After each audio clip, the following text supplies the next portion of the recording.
ನಿತೀಶ್ ಕುಮಾರ್ ಅವರ ಸತತ 20 ವರ್ಷಗಳ ಆಳ್ವಿಕೆ ಬಹಳಷ್ಟು ಚರ್ಚೆಗಳಾಗ್ತಾ ಇದ್ವು. ಯಾರಿಗೆ ವೋಟ್ ಹಾಕಿ ಆದರೆ ಮುಖ್ಯಮಂತ್ರಿ ಆಗೋದಂತೂ ನಿತೀಶ್ ಕುಮಾರ್ ಅನ್ನುವಂಥದ್ರವರೆಗೂ ಕೂಡ ವಿಡಿಯೋಗಳು ವೈರಲ್ ಆಗ್ತಾ ಇತ್ತು. ಯಾರನ್ನೇ ಬೇಕಾದ್ರೆ ನೀವು ಗೆಲ್ಲಿಸಿ ಆದರೆ ಮುಖ್ಯಮಂತ್ರಿ ಆಗೋದು ನಿತೀಶ್ ಕುಮಾರ್ ಅನ್ನೋದು. ಯಾಕಂದರೆ ನಿತೀಶ್ ಕುಮಾರ್ ಈ ಕಡೆಗೂ ಸೆಟ್ ಆಗ್ತಾರೆ, ಆ ಕಡೆಯಲ್ಲೂ ಸೆಟ್ ಆಗ್ತಾರೆ. ಅವಕಾಶವಾದಿ ಅಂತೇಳಿ ಇವರು ಬೈತಾರೆ, ಅವರು ಬೈತಾರೆ, ಎಲ್ಲರೂ ಬೈತಾರೆ ಅವ್ರನ್ನ ಅವಕಾಶವಾದಿ ಅಂತೇಳಿ. ಆದರೆ ಅವರವರ ಅವಕಾಶ ಸಿಕ್ಕಾಗ ಅವ್ರನ್ನ ಅಪ್ಕೊಂಡು ಮುದ್ದಾಡಿ ಅವ್ರನ್ನ ಖುಷಿಯಿಂದ ಹೊಗಳ್ತಾರೆ. ಸುಶಾಸನ್ ಬಾಬು ಅಂತ ಕರೀತಾರೆ ಅವರು.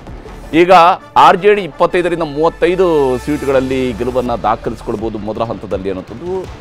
BJP 20ರಿಂದ 30 ಸ್ಥಾನಗಳಲ್ಲಿ ಗೆಲುವನ್ನು ದಾಖಲಿಸ್ಕೊಳ್ಬಹುದು ಅನ್ನುವಂಥದ್ದು. NDAಗೆ 60ರಿಂದ 70 ಸ್ಥಾನಗಳು ಸಿಗಬಹುದು ಅನ್ನುವಂಥದ್ದು. ಮೊದಲ ಹಂತದ ಮತದಾನ ನಡೆದಿರತಕ್ಕಂತಹ ಕ್ಷೇತ್ರಗಳ ವಿಚಾರಕ್ಕೆ ಬಂದಾಗ NDAಗೆ 60ರಿಂದ 70, ಗಠಬಂಧನ್ಗೆ 45ರಿಂದ 55 ಸೀಟ್ಗಳು ಸಿಗಬಹುದು ಅನ್ನುವಂತಹ ನಿರೀಕ್ಷೆಯನ್ನು ನ್ಯೂಸ್ 18 ನಡೆಸಿರ್ತಕ್ಕಂತಹ ಸಮೀಕ್ಷೆಯ ಸಂದರ್ಭದಲ್ಲಿ ಗೊತ್ತಾಗಿರುವಂಥದ್ದು. ನ್ಯೂಸ್ 18ನ ಮೊದಲ ಹಂತದ ಕ್ಷೇತ್ರಗಳ ಸಮೀಕ್ಷೆ ಇದರಲ್ಲಿ NDA ಮುನ್ನಡೆಯನ್ನು ಸಾಧಿಸುತ್ತೆ ಅನ್ನುವಂಥದ್ದನ್ನು ಹೇಳ್ತಾ ಇದೆ. NDA 60ರಿಂದ 70 ಸ್ಥಾನಗಳಲ್ಲಿ ಗೆಲುವನ್ನು ದಾಖಲಿಸ್ಕೊಳ್ಬೋದು ಮತ್ತು ಮಹಾಗಠಬಂಧನ್ 45ರಿಂದ 55 ಸ್ಥಾನಗಳಲ್ಲಿ ಗೆಲುವನ್ನು ದಾಖಲಿಸ್ಕೊಳ್ಬೋದು ಅಂತೇಳಿ. ಅಂದರೆ RJD ಇಲ್ಲಿ ಒನ್ಸ್ ಅಗೇನ್ ಒಂದು ಸಾಲಿಡ್ ಫೋರ್ಸ್ ಆಗಿ ಎಮರ್ಜ್ ಆಗುತ್ತೆ. ಆದರೆ JDU ತುಂಬ ಚೆನ್ನಾಗಿ ಪರ್ಫಾರ್ಮ್ ಮಾಡ್ಬೋದು ಮೊದಲ ಹಂತದಲ್ಲಿ ಅನ್ನೋಂಥದ್ದನ್ನು. 35ರಿಂದ 45 ಸೀಟ್ಗಳವರೆಗೂ ಕೂಡ JDU ಗೆಲುವನ್ನು ದಾಖಲಿಸಿಕೊಳ್ಳುವಂತಹ ಸಾಧ್ಯತೆ ಇದೆ ಅನ್ನುವಂಥದ್ದನ್ನು ಹೇಳ್ತಾ ಇದೆ. 35ರಿಂದ 45 ಸೀಟ್ಗಳಲ್ಲಿ JDU, BJP 20ರಿಂದ 30 ಸೀಟ್ಗಳಲ್ಲಿ BJP ಗೆಲುವನ್ನು ದಾಖಲಿಸಿಕೊಳ್ಬೋದು ಅಂತೇಳಿ. 101 ಎರಡೂ ಪಕ್ಷಗಳು ಕೂಡ ಸಮಾನವಾಗಿ ಸೀಟ್ ಹಂಚಿಕೆಯನ್ನು ಮಾಡ್ಕೊಂಡಿರುವಂಥದ್ದು ಈ ಬಾರಿಯ ಚುನಾವಣೆಯಲ್ಲಿ. ಯಾಕೆಂದರೆ ಒಂದು ಕಾಲದಲ್ಲಿ ಅಂದರೆ 2005ರಲ್ಲಿ ಈ NDA ಮೈತ್ರಿಕೂಟ ಅಲ್ಲಿ ಚುನಾವಣೆಗೆ ಹೋದಾಗ JDU ಬಿಗ್ ಬ್ರದರ್ನ ಸ್ಥಾನದಲ್ಲಿತ್ತು. ನಂತರದ ಹಂತವಾಗಿ BJP ತನಗೆ ಸಿಕ್ಕಿದಂತಹ ಸೀಟ್ಗಳಲ್ಲಿ BJP ಸ್ಟ್ರೈಕ್ ರೇಟ್ ಬಹಳ ದೊಡ್ಡದಾಗಿರ್ತಿತ್ತು. ಯಾಕಂದರೆ ಗೆಲುವಿನ ಸರಾಸರಿ ಬಹಳ ದೊಡ್ಡದಾಗಿ ದಾಖಲಿಸಿಕೊಂಡಿತ್ತು. ಆ ಸಂದರ್ಭದಲ್ಲಿ 2005ರಿಂದ 2005 ಮತ್ತು 2010 ಚುನಾವಣೆಗಳ ಸಂದರ್ಭದಲ್ಲಿ ಅನಂತಕುಮಾರ್ ಅವರು ಬಿಹಾರದಲ್ಲಿ ಚುನಾವಣಾ ಉಸ್ತುವಾರಿಯಾಗಿ ಕೂಡ ಕೆಲಸ ಮಾಡಿದರು. BJPಯ ಉಸ್ತುವಾರಿಯಾಗಿದ್ದರು. ಆ ಸಂದರ್ಭದಲ್ಲಿ ಅವರು ಆ ಚುನಾವಣೆಯ ಮೈತ್ರಿಯ ನೇತೃತ್ವವನ್ನು ದಿವಂಗತ ಅನಂತಕುಮಾರ್ ಅವರು, ಕರ್ನಾಟಕದವರಾಗಿರುವಂತಹ ದಿವಂಗತ ಅನಂತಕುಮಾರ್ ಅವರು ವಹಿಸ್ಕೊಡ್ತಾ ಇದ್ದರು. ಆ ಹಂತದಿಂದಲೂ ಕೂಡ ಹಂತವಾಗಿ BJP ತನ್ನ ಪ್ರಾಬಲ್ಯವನ್ನು ವೃದ್ಧಿಸ್ತಾ ಬಂದು ಈಗ BJP ಮತ್ತು JDU ಎರಡು ಕೂಡ ಸಮಾಂತರವಾಗಿ ಚುನಾವಣೆಯಲ್ಲಿ ಸ್ಪರ್ಧಿಸ್ತಾ ಇದ್ದಾವೆ.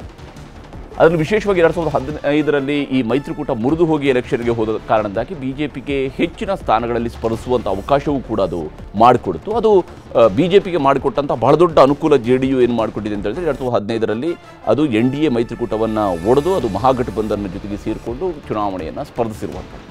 ಇದು ಆ ರಾಜ್ಯದಲ್ಲಿ ಇರುವಂತಹ ರಾಜಕೀಯದ ಬೆಳವಣಿಗೆಗಳು. ಈಗಿನ ಮಾಹಿತಿಯ ಪ್ರಕಾರ ಮೊದಲ ಹಂತದಲ್ಲಿ NDA ಮುನ್ನಡೆಯನ್ನು ಸಾಧಿಸಬಹುದು. 60ರಿಂದ 70 ಸೀಟ್ಗಳಲ್ಲಿ NDA ಗೆಲುವನ್ನು ದಾಖಲಿಸಿಕೊಳ್ಬಹುದು ಮತ್ತು MGB ಮಹಾಗಠಬಂಧನ್ 45ರಿಂದ 55 ಸೀಟ್ಗಳಲ್ಲಿ ಗೆಲುವನ್ನು ದಾಖಲಿಸಿಕೊಳ್ಬಹುದು. ಆದರೆ ಒಂದು ಜಿದ್ದಾಜಿದ್ದಿನ ಪೈಪೋಟಿ ಇದೆ. ಯಾಕಂದರೆ ಕಳೆದ ಬಾರಿಯೂ ಕೂಡ ಬಹಳ ತುರುಸಿನ ಸ್ಪರ್ಧೆ ಆಗಿತ್ತಲ್ಲಿ. RJDಯಲ್ಲಿ ಸಿಂಗಲ್ ಲಾರ್ಜೆಸ್ಟ್ ಪಾರ್ಟಿಯಾಗಿ ಎಮರ್ಜ್ ಆಗಿತ್ತು. ಒಂದು ಸೀಟ್ ಕಡಿಮೆ BJPಗೆ ಬಂದಿತ್ತು. ಬಹಳ ಜಿದ್ದಾಜಿದ್ದಿನ ಫೈಟ್ ಇತ್ತು.